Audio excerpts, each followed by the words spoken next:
hali o'rnatmagan ekan.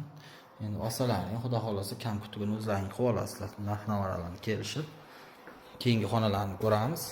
Mana chiqqanda o'rtada mana tapchani bor, uzun. Tagida tapcha mana shu yergacha anov bo'lib kelgan ekan.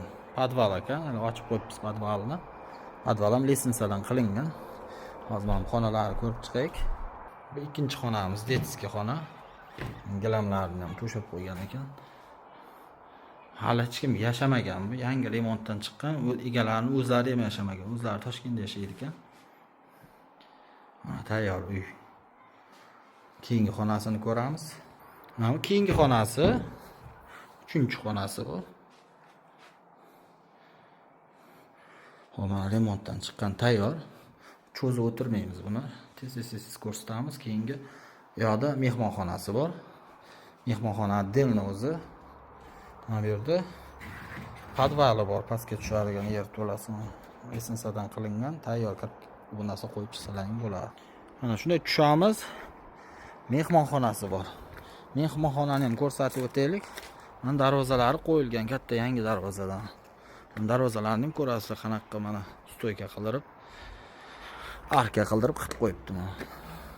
Mana mehmonxonasi, yangi gilam to'shalgan, hali gilamning ustida salafanni ham olgani yo'q. Mana remontdan chiqarib tayyorlab qo'yibdi. Bismillah. Mana svetlari razli, har xilcha yonadi. Mana aboylari ham o'ziga moslab chiroyli qilib, pastlari laminat qilingan o'g'lim. Gilam tashalgan. Mana remontdan chiqqan tayyor uy. Narxini 55 ming deyapti. Kelishtirib, gaplashib, oladigan yurakda oladigan niyat bo'lsa, kelishib, telefonlashib, savdolashib ko'rasizlar.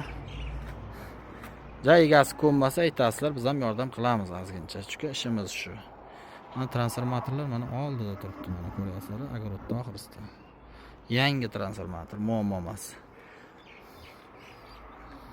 Mana mashinada bu tarafdan kirib kelasizlar, shuna огородda oxirisida, chapga qayrilib, mana darvozalari, devorning kelib tugagan joyi, mana qo'ni-qo'shnilarning uyi.